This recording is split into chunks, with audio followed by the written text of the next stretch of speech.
So, okay, we've got 16 of our regulars here. That's a pretty good number. So let's begin with a little meditation, as we've done before. Sit comfortably. Good morning to the rest of you, Rick and Charlene, the other Charlene, and David, Susie, Nadine, Mark, Mary. Okay. So sit comfortably. I can rearrange my legs. Relax your body and mind. Bring your mindfulness, your attention to the breathing in front, the respiration in front.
I'm going to unmute here. Depending upon whether you're watching the sense of the breath coming through your nostrils or watching the rising and lowering of your solar plexus to watch the breathing, or in some intermediate mode between them, there may be a slight disparity between when you recognize the solar plexus moving and when you notice the breath moving.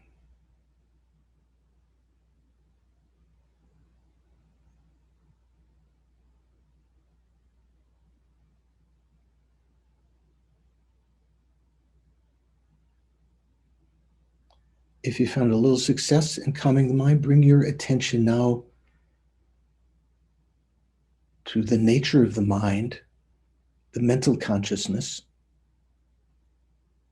may help to focus at the heart chakra.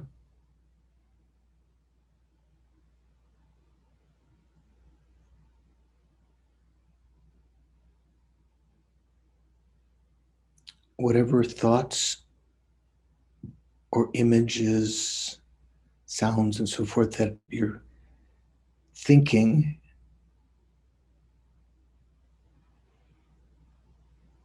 are like clouds in the spaciousness of your mind.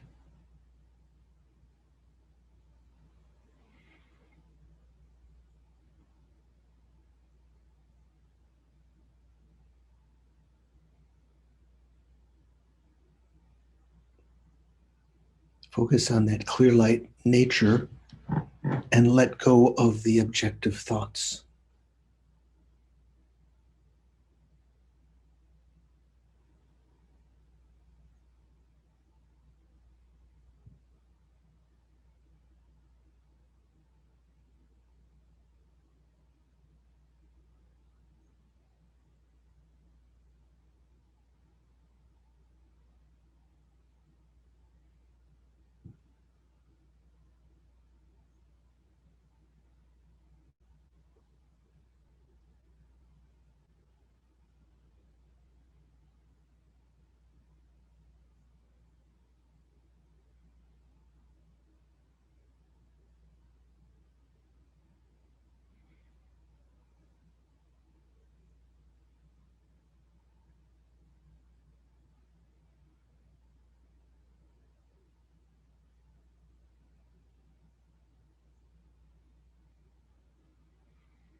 Let go of other thoughts about it and just focus on the fact that the mind does not obstruct thoughts from entering or leaving, from emerging from the consciousness or dissolving back into it.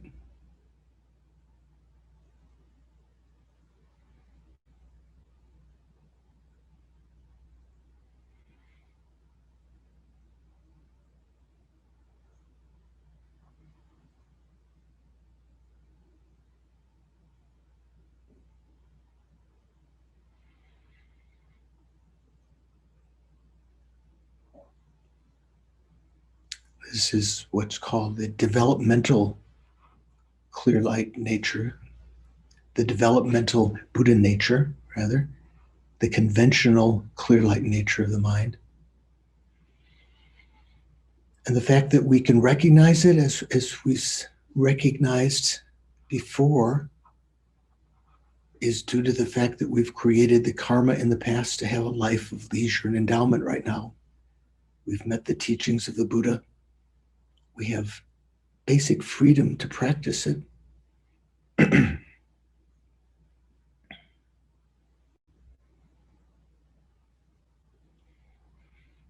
But with every instant, we're getting closer to death, which means the loss of this life of leisure and endowment. And unless we have created the karma to have another human life with these same attributes, we may soon be in the hot or cold hells, or born as an animal or a spirit.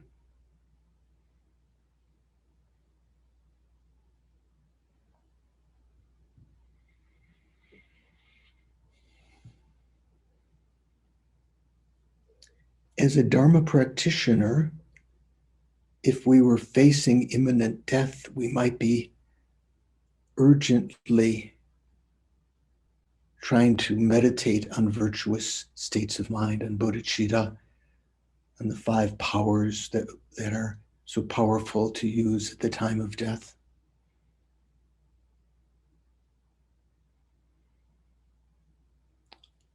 If you can bring that urgency to the present, with an understanding of impermanence, that the time of death is uncertain,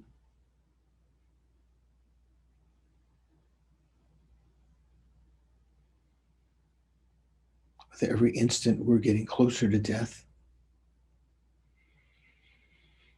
I think that this morning I'm going to pay attention to the Dharma teachings, Dharma talk, with the aim of benefiting sentient beings by myself, first of all, being less harmful by taming my mind, and then actually beneficial to them once I've developed empathy and compassion and love for them. And understanding the amount of benefit I can bring depends upon the realizations that I myself have, weighing that in our mind, developing the special thought, the exceptional attitude, what the Dalai Lama sometimes refers to as universal responsibility. I myself must become enlightened in order to lead each and every sentient being out of suffering as quickly as possible and lead them into that same enlightened state.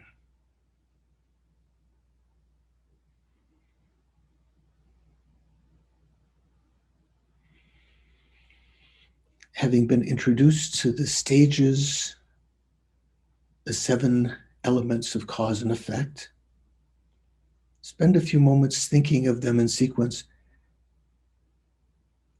Try to recall how each sentient being, including our present mother of this life,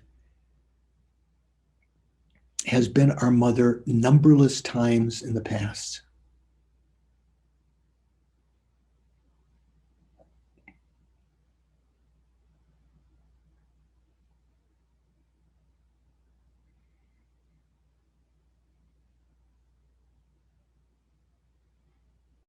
The person that we're unhappy with, angry with, jealous over, has been our mother numberless times, and in addition has been kind during those lives, so kind to us, her children. You can say depthlessly kind.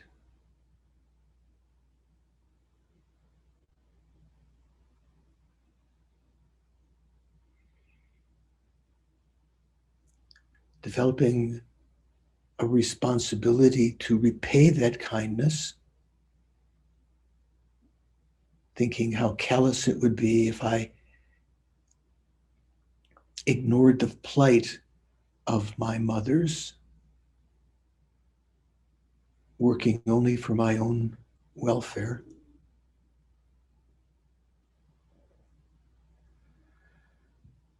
Out of that, developing naturally a sense of affection for them, affectionate love, heartwarming love.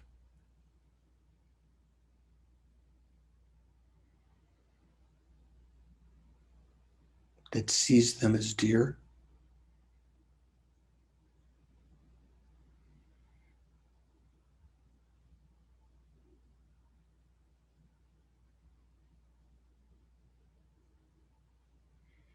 Overcoming the ordinary appearances of the present of someone who's a problem for us or of no benefit for us, like a stranger.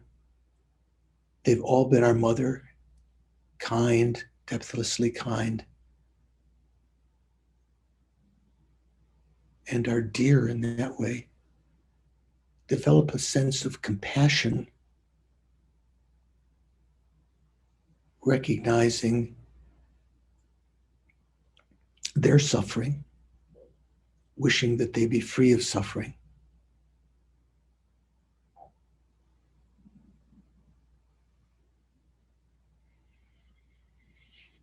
great compassion in the sense of every single kind of suffering, even what we might, with our samsaric minds, think of as pleasure, wealth and happiness and friends and power. All of them are fleeting.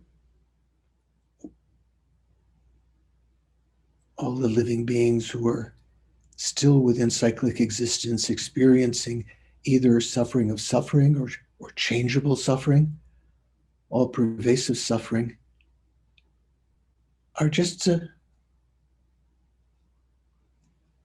few moments away from the same situation.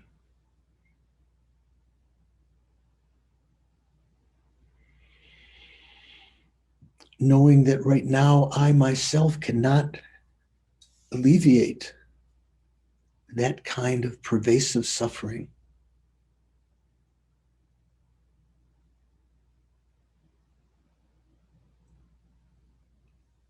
Knowing that only an omniscient mind can do that, a Buddha.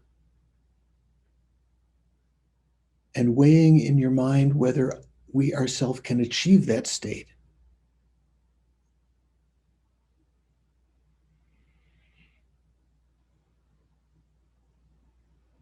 We all have the Buddha potential. We all have the ability. So thinking, I must achieve enlightenment for the sake of all of these dear mother sentient beings. For that purpose, I'm going to listen to the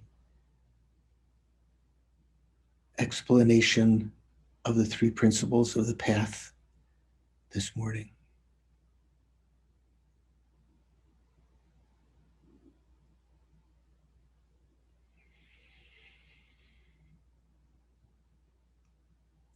And then bring your attention back to present.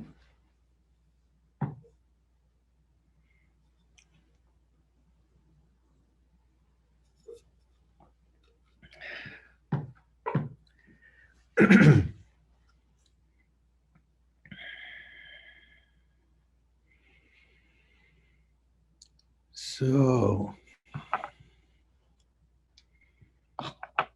does anyone have any my reading glasses? Anyone have any observations, questions from before? Today is Independence Day in the United States. And if we really want independence, we have to, well, different levels of independence. We have to achieve liberation from cyclic existence, follow the precepts of the Buddha's lesser vehicle, the Hinayana, and reach nirvana. We have a certain amount of independence then. But if we want real independence to be able to help other living beings, this is our Independence Day. Maybe we can make a new blockbuster movie, someone achieving enlightenment. It's said that when an individual actually develops bodhicitta, spontaneous bodhicitta in their mind stream, not just an incident where we, with effort, have developed the authentic state of mind of bodhicitta, but once it becomes spontaneous and continuous, that the vessel world responds to that there are sometimes earthquakes and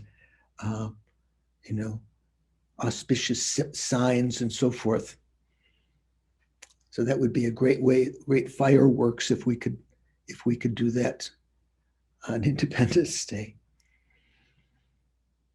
Okay, so I see our good number of people here today. So we've been talking about the three principles of the path. It could be called the three principal aspects of the path. I've mentioned before, but just in case you wonder why does George say principles rather than principal aspects? The name in Tibetan has the word nampa sum. Nampa means aspects, but generally, like say, for instance, the tutors of the Dalai Lama had two principal tutors at an earlier time. And the word for tutor was yongzen, someone who completely cares for you, takes care of you.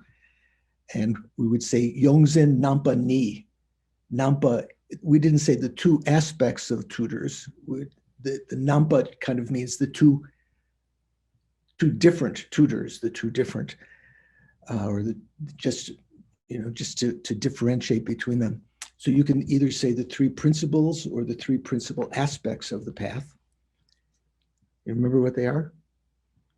Rick, do you know what the three principles of the path are? Oh, come on. That's easy. That's okay. Who wants to make a statement to remind Rick? He probably knows. Ida, do you know what the three principles of the path are? Renunciation, bodhicitta, and correct view. Right. So renunciation means the thought, the determination, I must get out of samsara, seeing it as faulty and a state of suffering, whatever the pleasures there are, recognizing them as,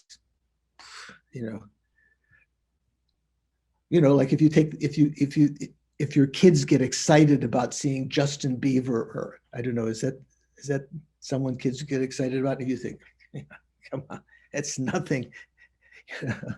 Or something trivial, which actually, or if you see a drug addict who gets really excited about opportunity to get a fix.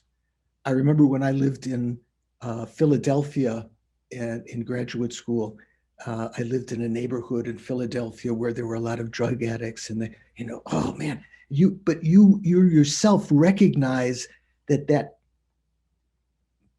heroin or whatever they were taking is actually the nature of suffering.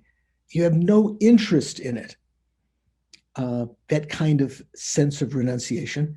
Bodhicitta is what we're talking about still now, going beyond the motivation of leaving cyclic existence and achieving nirvana for yourself, recognizing that all mother sentient beings are in the same situation, and out of compassion for them and responsibility to them, recognizing that the only way that we can really get them out of cyclic existence, all of them, and into enlightenment, is that we ourselves achieve enlightenment. So that's a further motivation.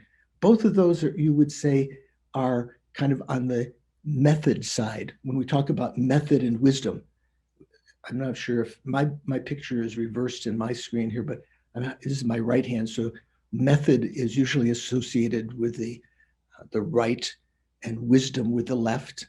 Method with the male, wisdom with the female kind of energy within us.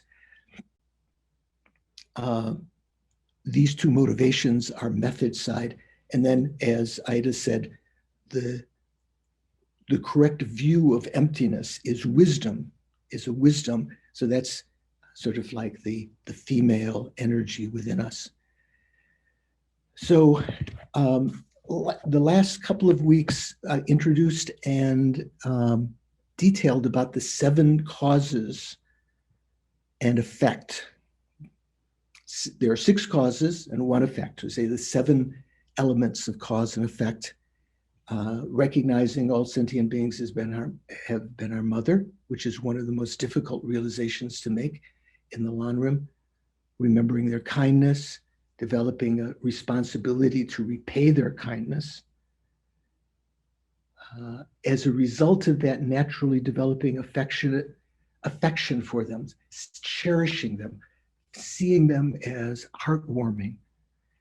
And out of that, naturally, as you've already recognized the suffering nature of cyclic existence, developing compassion, wishing that they be free of that suffering.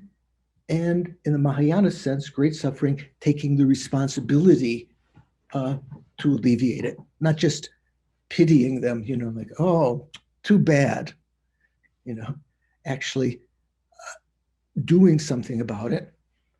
And the exceptional thought, the sixth element, the sixth cause, the immediate cause of developing bodhicitta is a thought that I myself must eliminate their suffering, put them into the state of enlightenment. The only way that I can do that is if I myself become enlightened. And therefore, when that thought comes, oh, therefore I must become enlightened for the sake of sentient beings, that's the seventh element, bodhicitta, the effect. 6 causes, bringing 1 result, right? Now, Rick, you didn't remember what the 3 principles were. If I asked you the 7 elements of cause and effect, could you remember them now? That would be impossible in this lifetime because I haven't been, this data is new to me. So okay. Okay. I thought with that beautiful brocade behind you that was that you had some Buddhist history. So sorry. Good work anyway. Okay. Thank you. So today I want to mention one of the other methods to develop bodhicitta. They're probably in other world systems. It's not mentioned in the scriptures, but probably in other world systems at other times. There may be other methods to develop bodhicitta when people's are in different states of mind. But the 2 main methods that are enshrined in Buddhism to develop bodhicitta, one is the 7 methods of cause and effect, and the other is called equalizing and exchanging self with others. So this is probably for those who are more skeptical of that each sentient being has been our mother numberless times in the past. Those who have a sharper mind, sharper wisdom, equalizing and exchanging self with others might be a better method for them. If we know both methods, we apply one for a long period of time, like the 7 cause and effect, and at a certain point, it's not really moving our mind. We kind of get stale in that. If we have, at that point, meditate on equalizing and exchanging self and others, kind of fresh, like the Dalai Lama mentions, like a knife that you use to cut your bread, let's say, that has 2 edges to it. Rather than, when one of the edges gets a little bit dull, it's not cutting so well, you turn it over and use the other edge for a while. Maybe you sharpen naturally the other edge will become more sharpened because you've left it for a little while. So that's a very skillful way of approaching bodhicitta. We need to be able to use both of these methods. Now, what does it mean to equalize and exchange oneself with others? When we talk about equalizing here, we don't mean it in the sense of the equalizing in the 4 immeasurable thoughts. Maybe some of you know what the 4 immeasurable thoughts are. Some of you not. Caroline, do you know? Have you heard of the 4 immeasurable thoughts?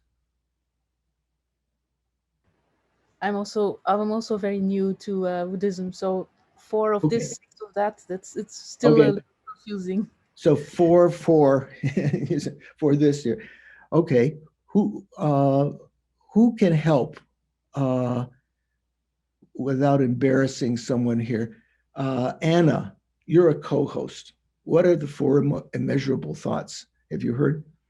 Hello, Venerable. Thank you.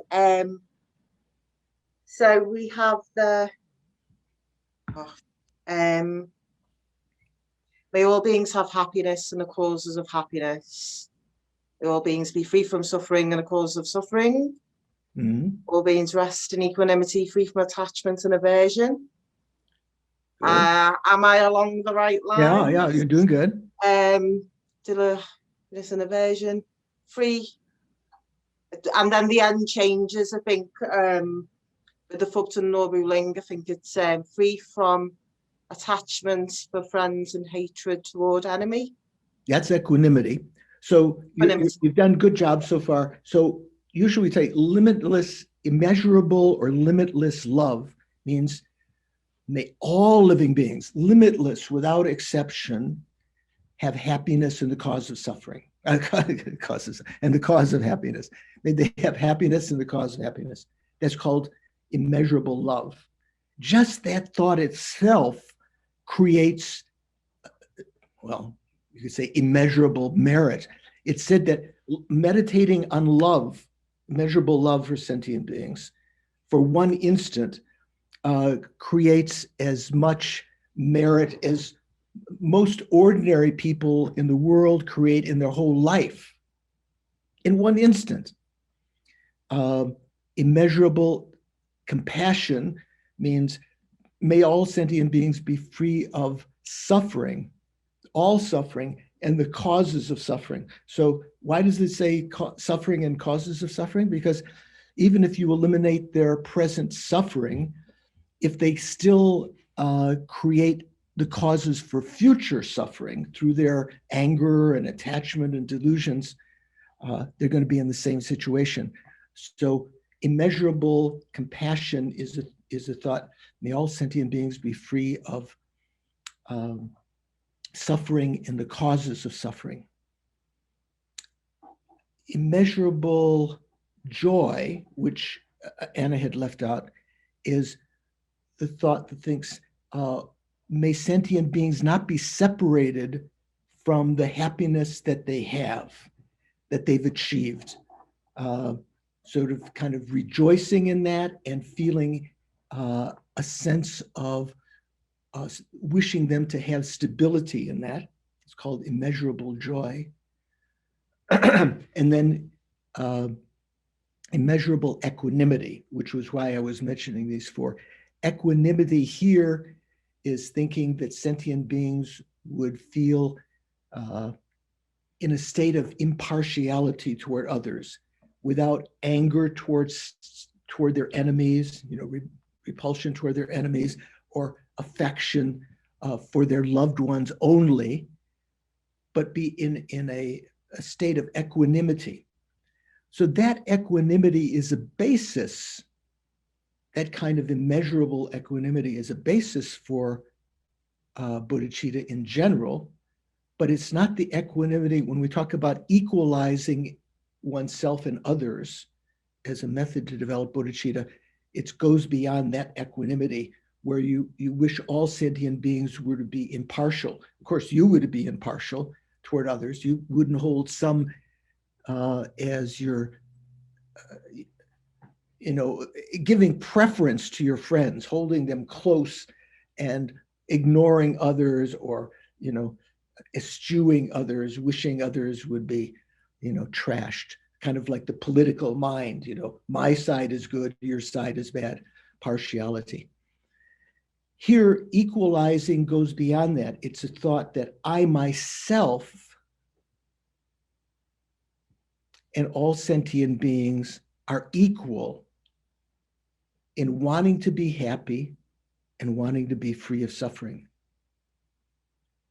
Equalizing not just all the sentient beings from my point of view. When we talk about equanimity, all sentient beings, my mother and the enemy of this lifetime are exactly equal in having been my mother numberless times in the past, as in their capability of being friend and stranger and enemy in the future, equalizing all people that way. Here, equalizing self and others means that we all are equal in wanting to be free of suffering, wanting to be happy, comfortable, and going beyond that, enhancing that to think all sentient beings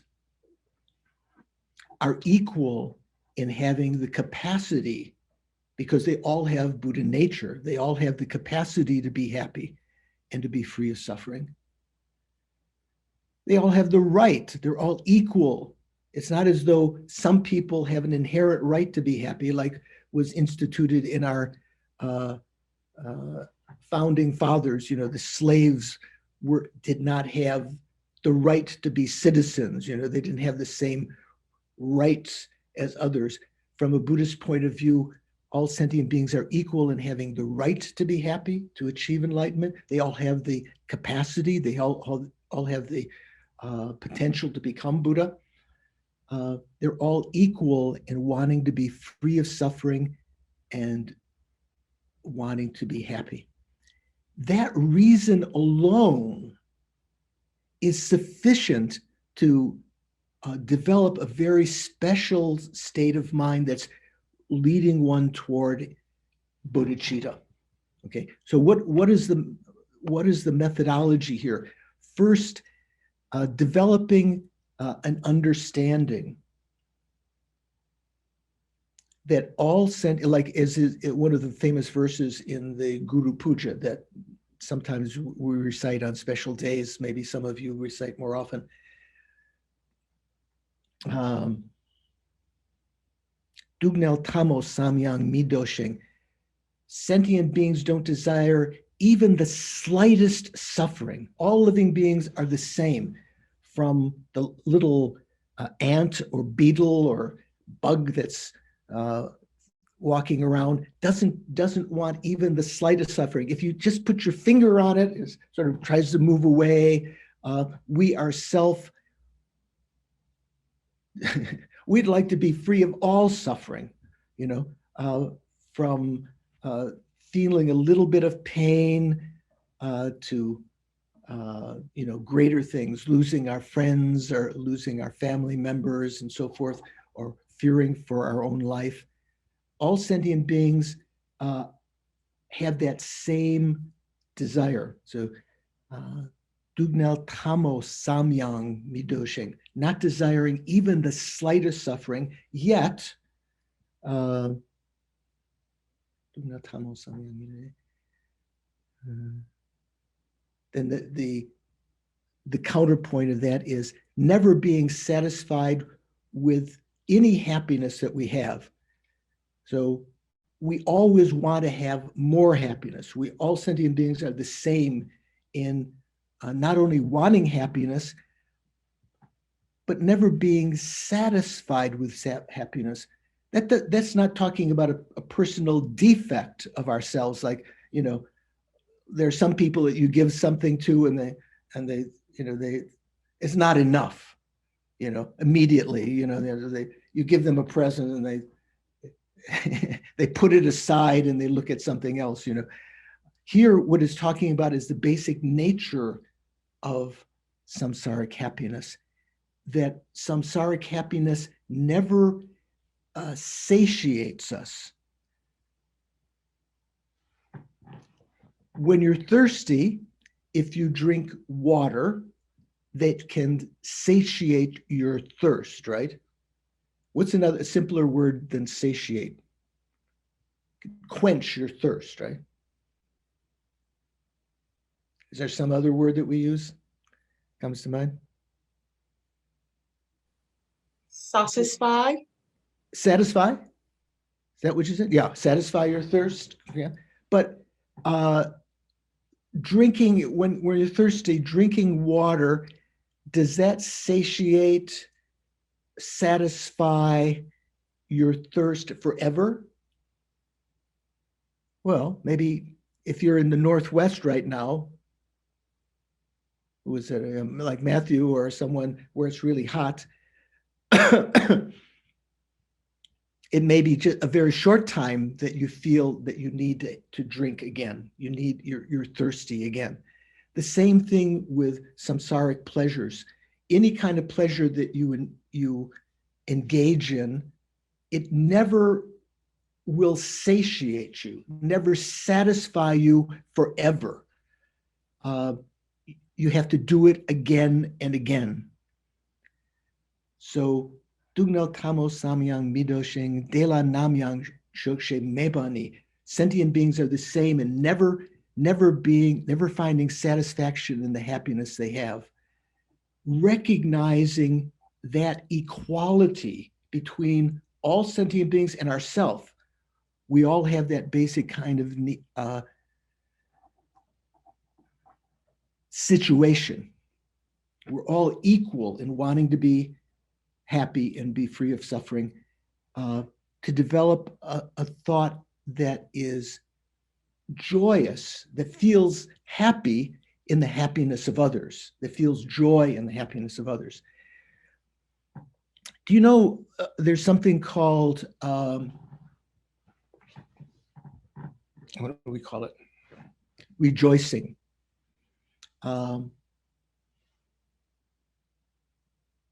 When we talk about the 7-limb puja. Did anyone put up your hand? How many people have heard, when we talk about the 7-limb puja, what do we talk about? Prostration, offering, confession, rejoicing, requesting the Buddhas to turn the wheel of Dharma, requesting the Buddhas to remain without passing into nirvana, and dedicating our merits. Those are called the 7 limbs of offering, right? The 7-limb puja. Just out of curiosity, who's never heard of that before? Okay. Oh, okay. A couple of people. So generally, when we talk about what is needed, what kind of karma is needed to create renunciation, bodhicitta, correct view of emptiness, what kind of karma is needed to make spiritual realizations. It's said they could be all included in these 7 branches, we say, the 7-limbed puja or the 7-branched puja. Puja means, can mean offering, or it can mean literally puja. Have you heard that word puja before? Indian word, Sanskrit word. Puja is sometimes we think of as offering, ceremony, or something like that. Actually, the word puja, Dundrabla, do you know what puja actually means in Sanskrit? To please. Again? To please. To please, exactly. Yes. So when you perform puja, you might think, oh, it will please my guru because I offer a cup of tea, or pile of incense or lamps or something like that. But all of these limbs please the Buddha because in so doing, when we pay homage or bow or offer prostration, that's usually the first limb, paying homage with our body by bowing, by prostrating, paying homage with our speech, speaking respectfully or praising, reciting the names of the Buddhas and so forth, prostrating with our mind by developing respect and faith in the Buddhas. That pleases the Buddhas, not because, someone's praising me, I don't know, there's a particular politician who was around a little while ago who was so concerned about being praised. I won't mention any names. You may be able to figure out who I'm talking about. So it's not as though the Buddhas are pleased because we're praising them or that we're bowing to them or we show reverence to them. Because in so doing, we create karma to ourself, be respected, for ourself to elevate our position, to be respectable, to be an object of veneration by others. So that pleases the Buddha because we're getting closer to enlightenment. When we make offerings to the Buddha, it's not as though the Buddha is thinking, oh man, this bowl of guacamole, thank you so much. This bowl of water you've offered me, or these lamps. There's no pleasure that the Buddha doesn't already have. The Buddha is pleased by this second limb of offering, because in so doing, we create the karma to have resources in the future. We create the karma to make realizations. So that pleases the Buddha. When we confess or reveal our negative actions, developing remorse, wishing that not to do that action again in the future, developing the antidotes, various antidotes to that negative karmas that we've created in the past. And by taking refuge in generating bodhicitta, we say the four opponent forces. When we perform the puja of confession, or the seven limb puja of confession, that pleases the Buddhas because we're getting closer to enlightenment by diminishing our store of negative karma. So that's considered puja. After confessing, usually the limb that comes is the limb of rejoicing. So rejoicing means, say for instance, if I hear that Dundrup has led, what's it called, Dundrup? Speed meditation? What's it called in the morning? Express meditation. And I think, wow, that is incredible. He's leading people in this many, many days. He's teaching other courses and so forth. If I rejoice in the actions that Venerable Dundrup is doing, I create virtuous karma simply by that mental action, even if I don't have the knowledge yet to lead express meditation, or to make 100,000 prostrations, or to take precepts, or to go on pilgrimage to India, or to do any things. If I rejoice in other people's creation of virtuous karma, if they are in the same level as me spiritually, I create the same karma that they are creating. Lama Zopa Rinpoche used to say that rejoicing is like the lazy man's or the lazy woman's way of creating merit. He could sit on his meditation cushion in his room, in his bed. The boys would come in and pour water into the bowls on his altar. They'd clean the bowls and put incense into them and pour water and make a nice altar, put flowers and refresh the lamps and so forth. Simply by rejoicing in that, he would create maybe even more merit than them, because he might be on a higher spiritual level than them. So rejoicing in the seven limb puja is a way that the Buddhas are pleased with us, because we create virtuous karma in that. Now, the reason I mention that is here, when we feel in equalizing self and others, if you feel joy in the happiness of others, let me ask Dundrup again, because he's our resident expert here. Dundrup, if I feel joy in the happiness of others, is that the fourth limb of the seven limb puja, rejoicing? I mean, normally I would say it would be more like the virtuous actions that give rise to happiness. Yeah, good distinction. So maybe some of us are not, we might just think, if, say for instance, if someone is happy and you think, oh, that's great. Maybe because they're your friends, you feel joy in that. That may not be the seven limb rejoicing. Rejoicing is thinking about the causes of their happiness. Say, for instance, if you see someone else is happy and you think, oh, they're happy because they've created the karma for that in the past, that could be called rejoicing. But if you're just happy in other people's happiness, that's what's called essentially love, So it is a kind of rejoicing, but it's not necessarily the seven limb rejoicing. So in equalizing oneself and others first of all, going through the sort of a similar kind of steps that we developed in the 7 causes and effect to develop bodhicitta,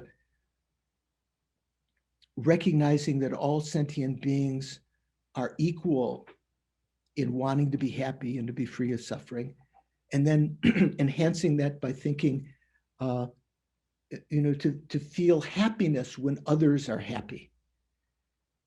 That is what's called, is enhancing that and becoming like affectionate love. Then recognizing with a very wise mind how all sentient beings who you feel this affection toward are suffering, developing great compassion. And the sequence after that is very similar to the 7 causes and effect to develop bodhicitta. Here we're just giving a very sort of a first coat. Like when you paint a wall, you have to put on the primer first, right? Do you know that? Rick, you know that, even though you haven't studied Buddhism before. Have you studied painting? Have you painted your walls? Yes. If you don't want to put on the expensive final coat until you put on a primer first. So this is the same thing in the teachings. Sometimes we need to hear the teachings. The first time is like putting on a primer. It's still a lot of gaps. Maybe after you've heard the lecture, you forgot, so some places kind of fade. The paint is not there. Then you can maybe you have to put on a second, maybe even a third coat. So hearing the teachings again and again, getting a better and better understanding. So the verse that we've been talking about on bodhicitta, the last verse, let me get back to it. There is it. Endlessly born in worldly existence, and in those births, incessantly tormented by the 3 kinds of suffering, reflecting on the condition of your mothers in such a predicament, arouse the supreme intention. So the supreme intention here means the thought to achieve enlightenment for the sake of sentient beings. So I think the calendar says that this course, do you know, Dundrup, this course will go just until a couple of more weeks, and then Geshe will begin teaching again? I believe it goes until the 25th. 25th. Geshe-la's schedule, we don't, because he's still in Nepal, so that's a little bit uncertain still. Okay. He's doing some things, but okay. So we've got a few more weeks on this. So let me go on now to the next verse, which is now going to be talking about the third of the 3 principles of the path, or the third of the 3 principal aspects of the path, which is the correct view of emptiness. So what does that mean? I mentioned before that renunciation, I'll use my right hand, renunciation and bodhicitta are 2 kinds of motivation. Bodhicitta is superior to the motivation of renunciation. We have to be familiar with renunciation even to develop bodhicitta, because if we don't have renunciation ourselves, seeing all of the pleasures of cyclic existence as wanting, as being inferior and not bringing real happiness, if we don't have that understanding, it's very difficult or impossible to develop compassion and bodhicitta that sees other sentient beings as enmeshed in this suffering and having these inferior pleasures and so forth. Those 2 motivations alone are not enough to achieve liberation from cyclic existence, to achieve nirvana, or to achieve enlightenment. You need to have an incisive state of mind that is able to analyze and understand how phenomena actually exist. If you see a college textbook about Buddhism, you might read that the special insight of Buddha was his, which distinguished his teachings from the Vedic teachings of India, other kinds of religious systems that existed, was his teachings about selflessness. Have you heard that word before, selflessness? There is no self. Susie, do you believe that? There's no self? Yeah. Oh, I disagree. Yes, I do believe it. My screen's going in and out. I do believe it. Yeah.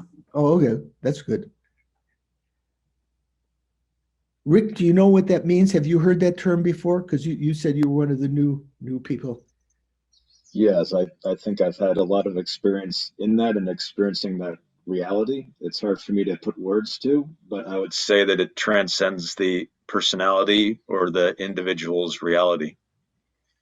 Okay, that's it. That's good. That's interesting. So the Buddha's particular insight, which was so different than any other religion that we have in the world today, maybe there's something a little bit similar in one particular, very exclusive Hindu kind of tradition, the Advaita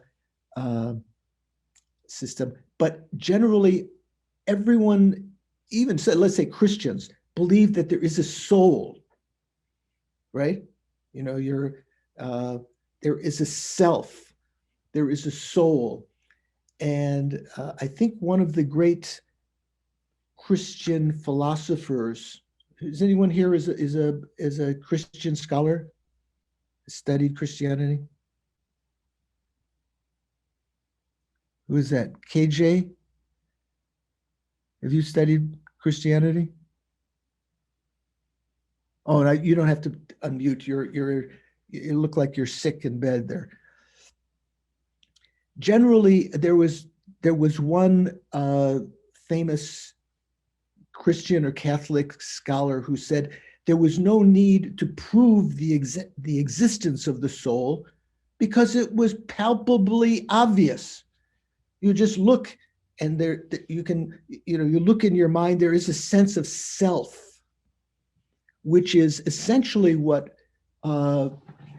we mean by the soul. Some kind of sense of an existence of our own identity that's continuing, and we have the anticipation that it will continue again into the future, maybe to be born in hell or in heaven, and so forth. The Buddha's special insight was that this particular sense of our self-identity that we could call the soul or the self is based on an error. It doesn't exist the way that it appears to our mind. And it's that basic error, that basic ignorance, you could say, that believes that that self does exist that way, findable somehow within our body and mind, or maybe even separate from our body and mind, something that will continue like that and has its own innate existence. That basic ignorance is the cause of our developing concern for ourself, attachment when we experience pleasurable things, anger when we experience that which is unpleasant, sort of a dull state of mind when our mind is just neutral. All of the various destructive states of mind, jealousy, pride, depression, low self-esteem, they all are based on this misunderstanding of our identity, our self. The Buddha said that we are without a self, that we are selfless. But like a lot of political questions today, it's nuanced, right? You know, when you talk to people in the world, sometimes some individuals just see things black and white. If you say there's no self, it sounds like you don't exist at all, right? Jamie, what do you think? Does the self exist?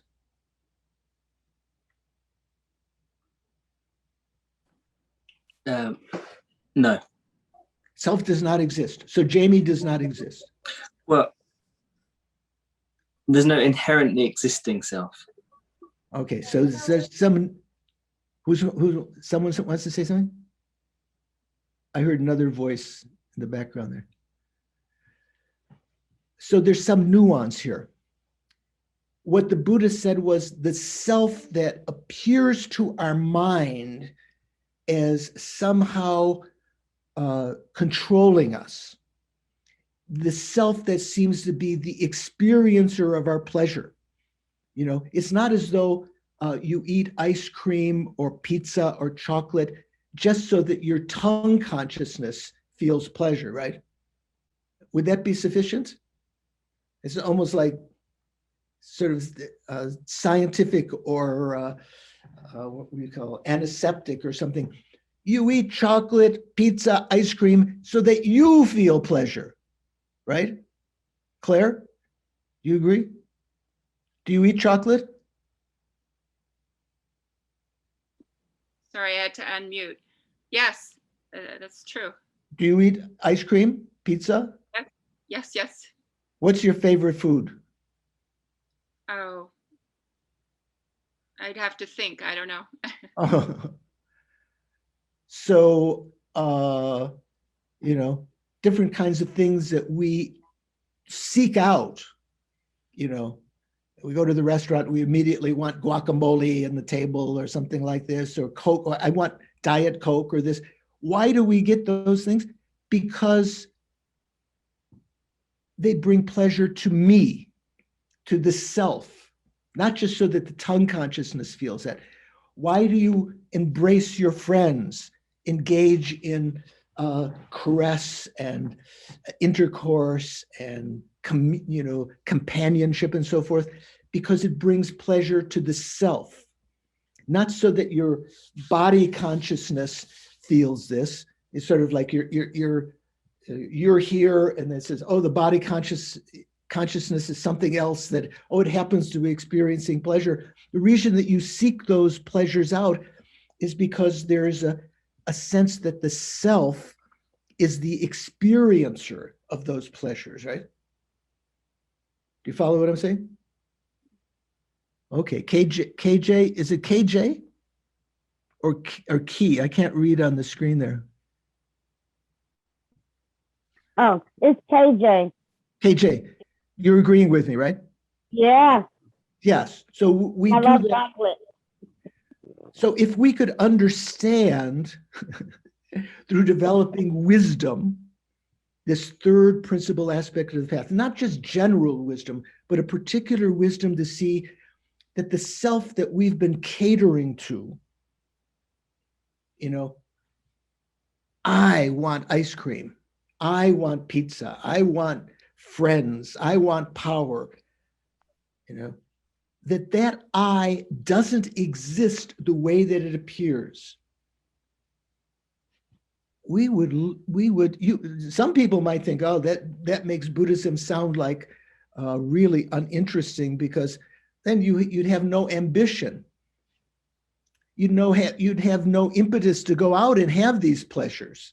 Life would become dull if there was no sense of self. That's not the case. When you have the wisdom that realizes this, that we have been exaggerating, misinterpreting the sense of the self since beginningless time, and that has caused us to engage in attachment, anger, jealousy, pride, low self-esteem, all of the depression, every kind of fault, ignorance, all of them stem from that wrong conception of our self-identity. Still, when you recognize that that self doesn't exist and you arise from that meditation, you see that you are still here. you have a body, other people recognize you, you see other people, you recognize them. So there's some kind of conventional way that we exist. That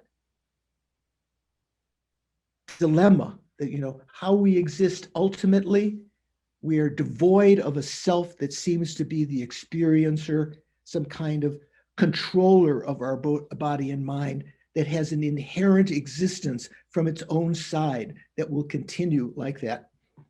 Yet we do have a conventional existence. How do we exist conventionally? How does Rick or Jamie or Shayla or KJ or Claire, how do we exist? We exist merely as the thought that recognizes a collection of parts. That may sound, like that's awfully demeaning. You're just saying I'm a collection of parts. My body, my consciousness, my feelings, my discrimination, my consciousness. Those are what are called the 5 aggregates, or the 5 parts upon which we can label a person. We can label Charlene, we can label Nadine onto those parts.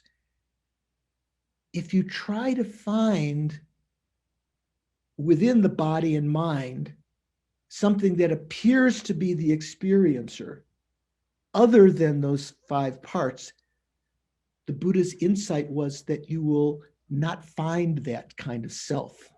That's what he meant when he said selflessness or no self. He didn't mean that you didn't exist at all. That kind of fine understanding is what's called understanding the middle way. Have you ever heard that term, the middle way? One of the hallmarks of the Buddhist teachings. You might say the middle way, in worldly sense, what's the middle way? Between starving yourself and overeating. You want to be moderate, right? Just eat enough, kind of like as medicine. And you go out of your way to cook your meals or order them so that they are, that moderation that you engage in eating still is pleasurable, right? Moderation in exerting yourself, not being completely lazy, not being overly energetic so that you exhaust yourself. We want to find moderation in all of our endeavors. But when we talk about the middle way here, or moderation in the Buddhist sense, it goes much beyond that. The Buddha's middle way means recognizing, although there's no inherently existent self, no self which is the autonomous experiencer of our pleasure and pain, because also the self seems to be experience things that are unpleasant also, right? Giving rise to anger, giving rise to discomfort, wanting to be free of that, push that away. We call angered repulsion. Or things that are pleasant, wanting to have them toward us, toward our ego.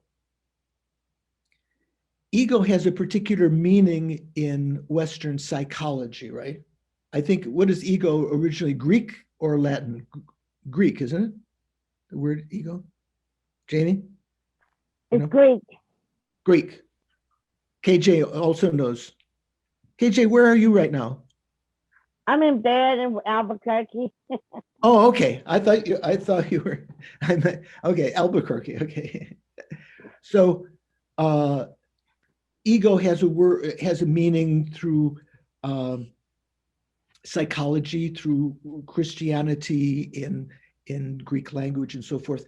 Generally, from a Buddhist perspective, the word ego means, from a Buddhist perspective, also the sense of self, the sense of a self that is psychologically within our mind a sense that we are the controller of our body and mind.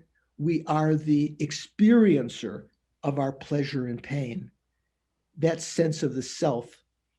The middle way is, from a Buddhist perspective, in one sense of it, is seeing that although there is no inherently existent self, no self which is can be found within the mind or can be found separate from the mind, which is the experiencer or the controller of our body and mind. There's no self that can be found which is the experiencer of our pleasure and pain. That's one extreme, yet we still exist conventionally. We can still be pointed out. Venerable Dundrup, where is Venerable Dundrup? He's in, I think he's in Washington, D.C., right? Unless I'm mistaken. Where is he? He's in his house. Where is he? Or his apartment. Where is he? He's in his meditation room. Where is he? We point, it's not the statue, it's not the tanka, it's that fellow sitting there in those saffron, maroon robes. KJ, you have a question? So I made a mistake, give you the wrong answer. It's Latin. Ego is Latin. Oh, thank you. You checked it. Jamie, what did you thought it was Greek? I thought it was Greek also, but KJ says it's Latin. She looked it up. Yeah, I'm sorry. Oh, no, it's good. We'll get some resolution of this. So when I said that fellow in the saffron robes, you might say, those aren't saffron, those are maroon, right? Or what's the other word that we use? Maroon robes or something. From a Buddhist perspective, these robes that generally the Tibetans have sort of this, what's another word for maroon? It's not maroon, actually. What do they call it? This color. Burgundy? What? No. I would say burgundy, but it's not. Burgundy, maybe Handsome. burgundy or something. They're handsome. They're not, from a Buddhist perspective, they're saffron. We talk about the 3 saffron robes of a monk. The lower robe, here's my sort of skirt kind of thing. And you say, well, that's maroon or burgundy or something. The upper robe, one of the upper robes is this robe, which looks more saffron color, right? You would say like Susie's shirt, kind of saffron color that we think like saffron rice. And there is another upper robe that we wear on certain ceremonies. They're all considered to be different shades of saffron. What we think of as this kind of color, which also the Burmese monks and nuns wear, a little bit more brown or maroon or burgundy.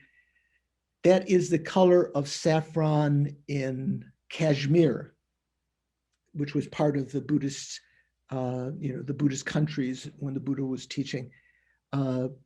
This color of saffron might be more prominent in central Magadha, where the Buddha taught, and another shade of saffron might be more like this. Sometimes you see robes that are of this color. There are 3 shades of saffron that the Tibetans enshrined in their robes, but they're all called saffron robes. So I could point to this fellow in the saffron robe and say, that's Dundrup, that's Venerable Dundrup.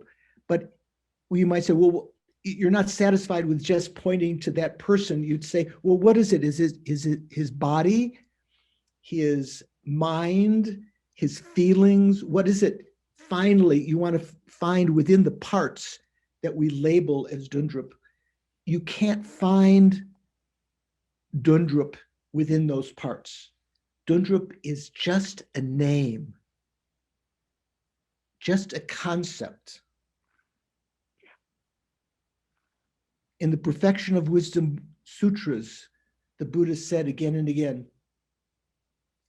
a bodhisattva is just a name. You might say, well, a bodhisattva is a person.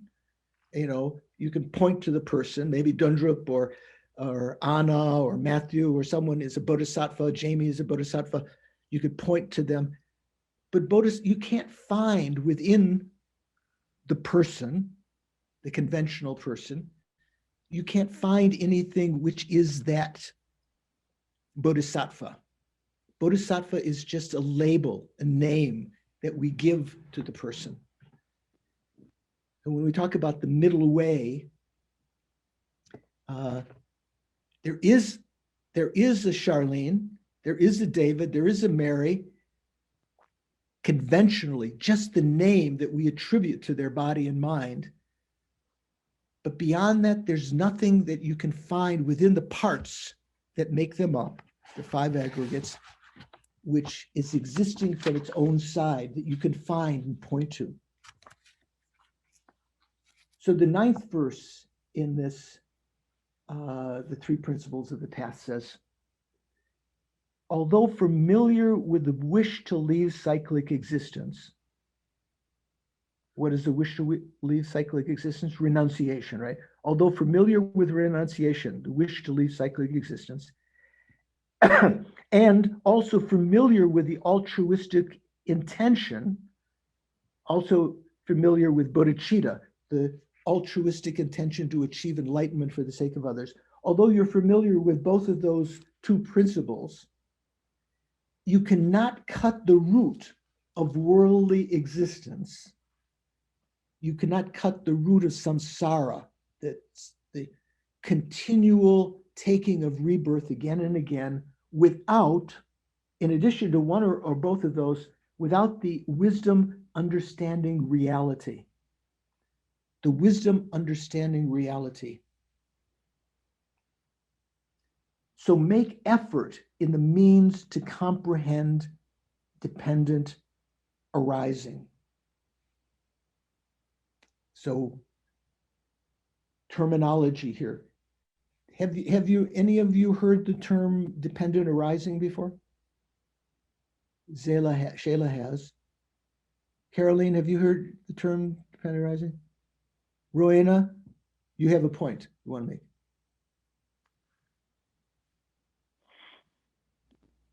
Unmute yourself there.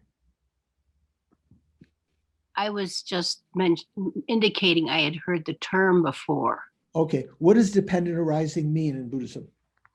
I'll put you on the spot. The things cannot but arise of their own accord, that they have to be dependent on factors, conditions, designations, because they don't just pop up out of nowhere. Right. So in one sense, dependent arising has been enshrined in Buddhism to mean the law of cause and effect. Yes. Both in the physical world and in the mental sphere of creating causes, karmic causes, and then as a result of that, experiencing the karmic results of those, happiness or suffering or impermanence. Yeah. So KJ's dog is barking. Who's that? Sorry.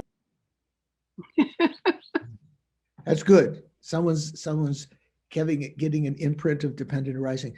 So, but in a deeper sense, dependent arising refers to the fact that phenomena arise as conventional phenomena in dependence upon their parts. Okay, you got parts. And a consciousness that recognizes those parts as being something, having some consistency, and dependent upon a consciousness that gives a name, kind of like a tripod. You know what a tripod is? If you ever go out camping and you take 3 pieces of wood and to hold your pot, you're going to build a fire to boil your soup or whatever. You take 3 pieces of wood and they all depend upon one another, unless you can put wire around them or twine or something, but you can also make a tripod just with 3 pieces of wood that are balanced upon one another. Does that make sense? Susie, can you imagine that? Have you ever done that? maybe it looks unstable, but what we say is that in a deeper sense of dependent arising, it's not just that causal phenomena, like making a pot, depends upon its causes, the clay, the potter, the wheel, and so forth. You can understand that in a simple sense like that. You can also understand it in the causal sense that due to ignorance, you create karma that leaves an imprint in your mind stream that ripens in another rebirth and so forth, like the the 12 links of dependent arising. We say the 12 links. But in a deeper sense, when we talk about emptiness, dependent arising means that Rowena, as a conventional phenomena that does exist, depends upon her parts, let's say her 5 aggregates, her body, and what are the other ones? Feeling, discrimination, compositional factors, and primary consciousness, called the 5 aggregates, depends upon her her parts and a consciousness that perceives them, sees them, and gives a name or concept to them. Oh, that's Rowena. That is how phenomena exist conventionally, merely as appellations, merely as names or concepts given to a part. My Subaru, my 2003 Subaru outside, you know, how does the Subaru, if I look within the parts of the Subaru, if I take all the parts, you know, take it apart, put all the metal parts in one pile, or maybe the steel and iron in one pile, the aluminum, because there's some trim in aluminum, some glass, all of the rubber or other kinds of things, you know, and the floor mats and so forth, the fake leather, you know, all of the different parts I put out, and I look for the Subaru. Where is the Subaru in those parts? I can't find the Subaru in those parts. In fact, if they're disassembled, I don't, if you ask me what that is, you wouldn't say that's a Subaru, you would say it's a pile of junk, right? It's taken apart and spread out in the ground. But if it's assembled in a certain way, you would point to that and say that's a Subaru. But you can't find the Subaru in any of the parts. Actually, when you think about it, the Subaru is just a name that we label those parts when they're assembled in a certain way and they have the ability to perform the function of driving you around, you know, so forth. So this verse says, although you're familiar with the wish to leave cyclic existence, and in addition to that, the wish, the altruistic intention to achieve enlightenment for the sake of sentient beings, although you have those 2 first principles of the path, you cannot cut the root of worldly existence. That means you cannot get out of cyclic existence, and you cannot achieve enlightenment without the addition of this 3rd principle of the path, which is the wisdom that understanding reality, how phenomena exist, how the self exists, how outer phenomena exist. They are actually empty of existing the way that they appear as somehow findable within their parts. That's what's meant by emptiness. Have you heard that term before, emptiness? Rick, have you heard yeah? Who has not heard of the expression emptiness? Anyone know what emptiness, the word in emptiness, word for emptiness in Sanskrit is? More people saying no. Venerable, do you know what emptiness is in Sanskrit? Shunyata? Shunyata. Shunya is a Sanskrit word that means empty. It doesn't mean so much like my cup is empty, you know. You wouldn't say my cup is shunya, unless you meant something else. Shunya, the sense of empty, shunya, is like a balloon that looks substantial, but is actually kind of not substantial. Or like a water bubble is shunya. It looks like, you know, glycering, and you know, you might want to hold it, you grab out and you try to hold it, and it just, you know, breaks immediately, disappears. Shunyata, or shunyata, is the state of being empty. So that refers to our self. The self seems to be like a water bubble, like substantial, you know, really, or like the balloon, you know, some kind of real, something findable, real there. But if you search for it, like touching the water bubble, you can't find it. It disappears right away. So shunyata is the Sanskrit word that we translate into English as emptiness. So when we talk about emptiness, it's the same as talking about selflessness. Selflessness is when you're talking about emptiness with respect to the person, with respect to the self. So Ida is empty of existing. The way she appears is the same as saying Ida is selfless. Less means, you know, not a findable self. She is empty of existing that way. So this, we say the correct view of emptiness is the third principle of the path, that kind of wisdom.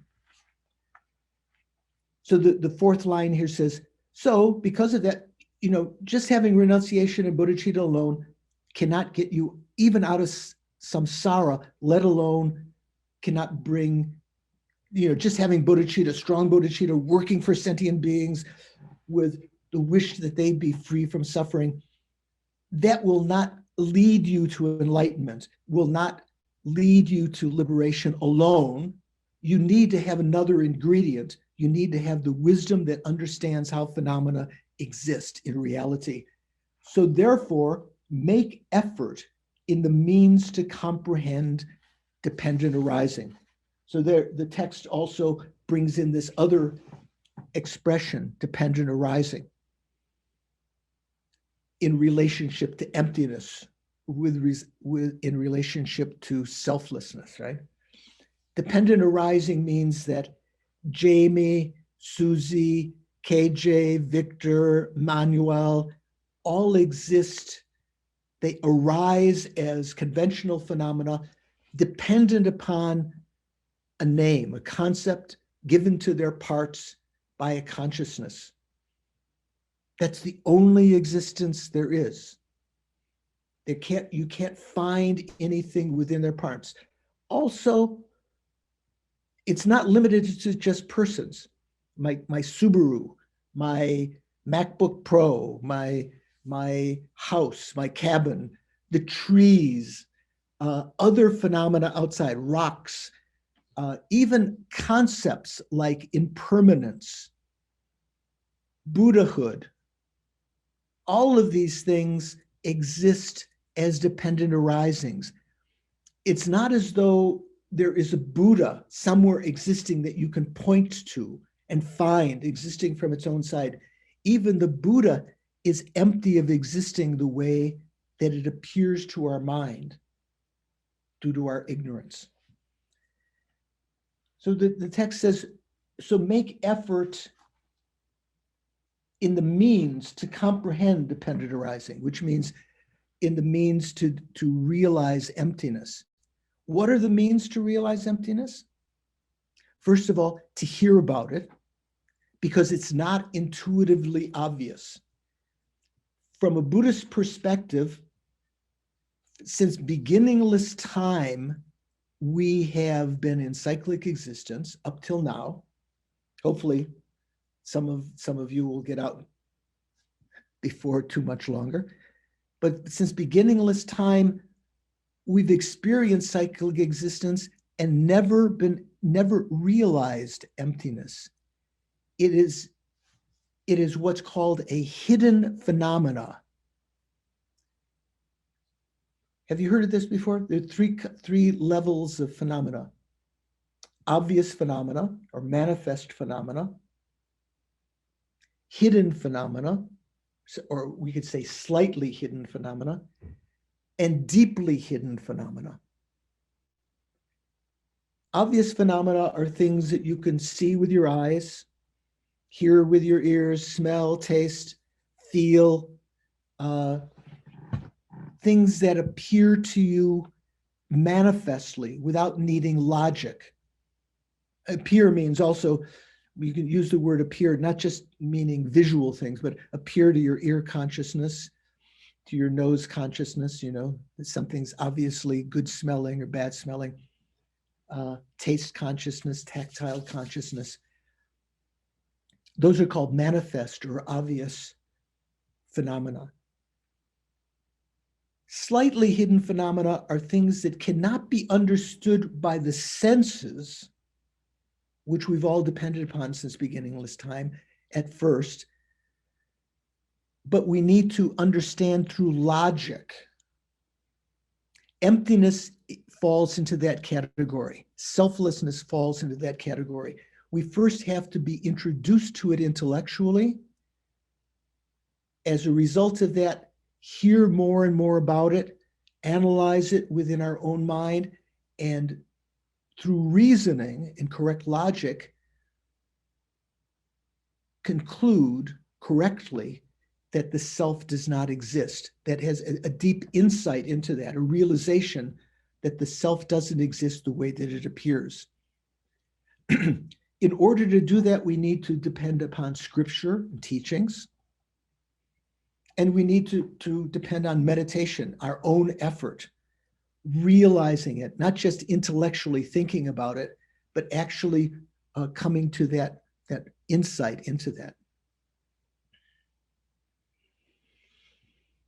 So we've exhausted our Sunday morning time. It's a good point to stop. Let me ask if there are any questions before we do a final meditation and dedication. Yeah, what was the third one? I'm curious. What was the third? Oh, deeply hidden phenomena. So deeply hidden phenomena are phenomena that you can't figure out logically. Like, for instance, when the Buddha saw someone making offering to him in the past, he said, "Oh, KJ, in the future, you will be born as the Pratyeka Buddha named so-and-so in a world system in so many eons from now, in this direction," or so forth. To know the exact connection between a cause and its eventual result. Well, generally, you know, if you give, you can surmise, you can logically understand that you create the karma to receive in the future. Giving creates the karma to receive resources, to have resources in the future. If you give wealth, you create the karma to be wealthy yourself, to have resources in the future. But that knowledge is what's called hidden phenomena. But deeply hidden phenomena is to know the exact way that a particular action will ripen. You know, if you accidentally cut off the head of an ant while mowing the lawn, or, you know, in the case of Nagarjuna, supposedly he had created some karma in a very distant life in the past time by using a scythe. You know what a scythe is? What do we call it? A blade to cut the wheat and the grass. He'd accidentally cut off the head of an insect. And as a result of that, he had the cause to die, having his head severed sometime in the future. the ways that particular actions will ripen are deeply hidden phenomena. They can't be surmised logically. They can only be understood through the pronouncements of a reliable person, like the omniscient mind, like the Buddha. So we say manifest phenomena, hidden phenomena, and deeply hidden phenomena. We'll talk more about that again. Anyone else have a comment or thought? What did Milarepa do when his bowl broke, his nettle bowl broke? Okay, I didn't see who's asking that. That's Claire. Claire. Oh yeah, okay, yeah. For what I said before, sometime in the past, there would be a yellow line around the person who is speaking, but it doesn't always appear that way now. So when Milarepa's bowl broke, remember did I tell that story? You told that in class.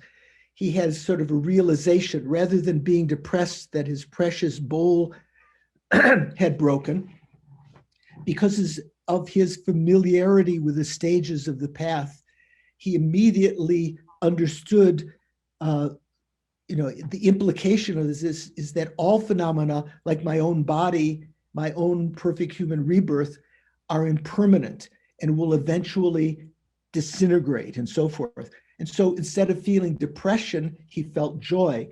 That's not so much talking about deeply hidden phenomena or not. That was an obvious phenomena, that was a manifest phenomena that he saw.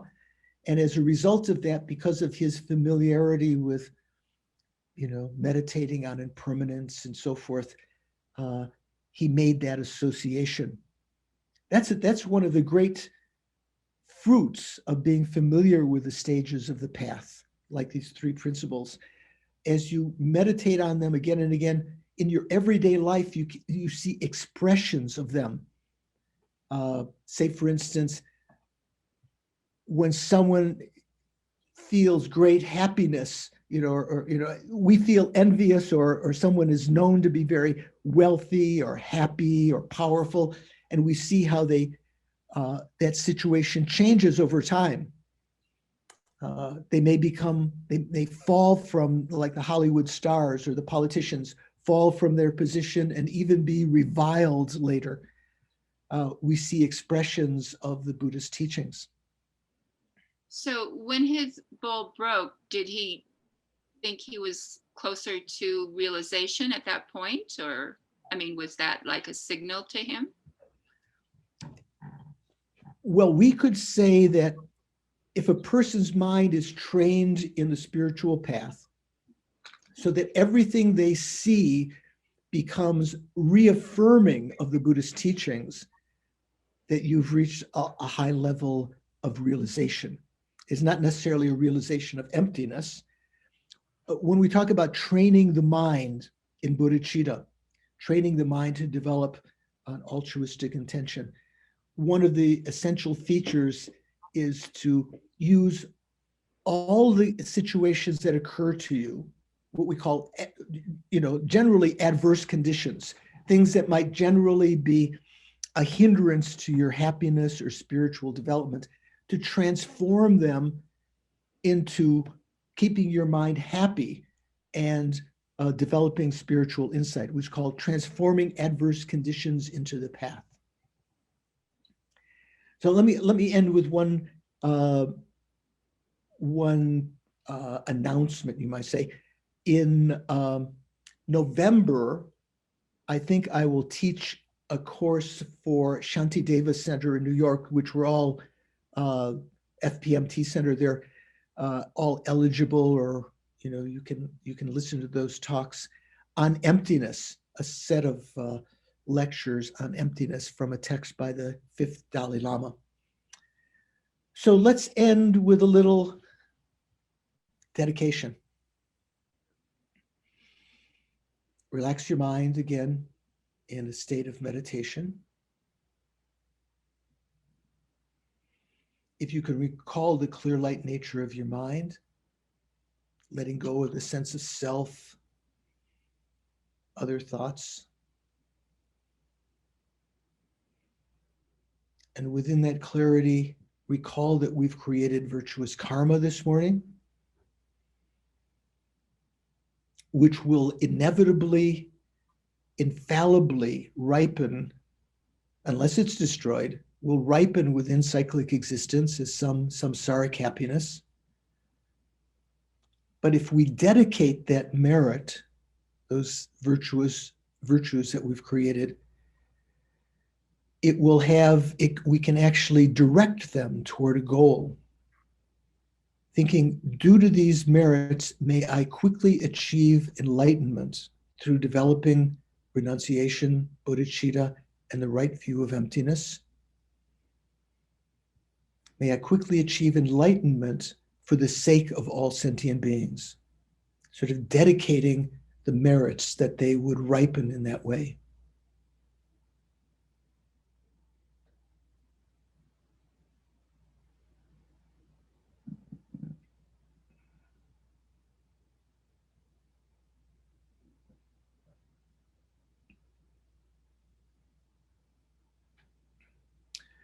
Due to the merits of these virtuous actions, may I quickly attain the state of a Guru Buddha and lead all living beings, all sentient beings, all migrators, without exception into that enlightened state. The supreme, precious bodhicitta that has not arisen, arise and grow, and may that which has arisen not diminish, but instead grow more and more.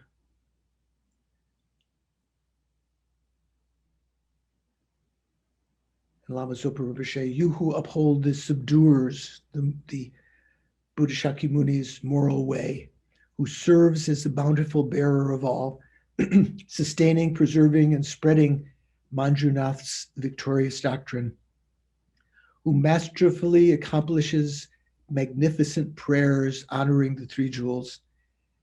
You who are the savior of myself and others, your disciples, please, please live long. His Holiness, O wish-granting jewel, wish-fulfilling jewel, source of every single benefit and happiness in the world, incomparably kind Tenzin Gyatso, may your holy wishes be spontaneously fulfilled. And to Lama Osel, Venerable One, to you whose kindness exceeds that of all the conquerors, all the Buddhas, for those who wander in far-off places, especially the West, mindful of your loving concern for us in intentionally descending again, taking rebirth in the West into a family of a far distant land, we make this request. O Lama, please, please live long. And to Geshe Sherab, beloved teacher, leading your students toward wisdom and compassion, explaining through exacting discernment the steps of the graduated path, the stages of the path. You are the unequaled guide. Please live a long and stable life. So thanks for spending Independence Day morning meditating on the Dharma. I think greatly beneficial. Some fireworks, hopefully, in your own mind, realizations. Hope to see you next week. Take care.